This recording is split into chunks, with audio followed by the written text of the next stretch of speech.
Hey folks, welcome. This is Max. Welcome to another workflows video. Now in this video, I want to show you how to add error handling to your flow. Now, yesterday I showed you how to call an external API endpoint, so I'm going to reuse the same flow. And so this is the flow that you see right now. And here I have it's a different API that I used yesterday. But what this mock.codes service, it's pretty neat because it has all the error codes. Well, I should say just codes in general. Has success as well as error codes and some other codes as well that you can use for testing. All right.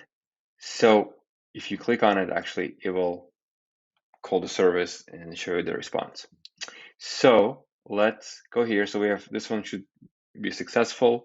And then if I click test, then we get the response. So we tested the actual card.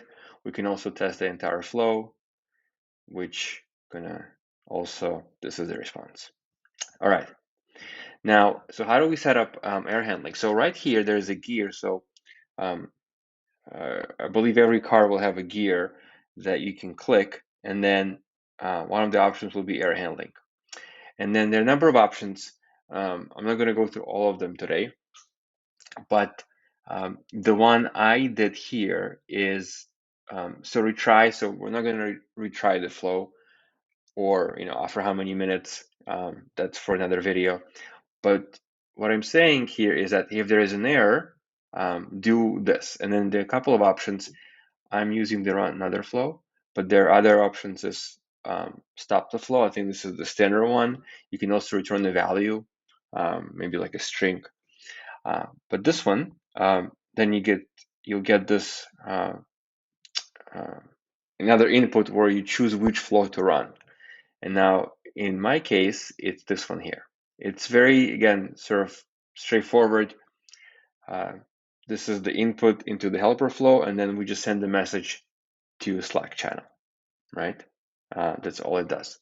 So going back here, in our case, if this card fails, it will call the flow, and then it will pass this message to the helper flow, and then in turn to Slack. Okay, so let's see how it works. So we're going to change this to 500. Click save, and let's click test.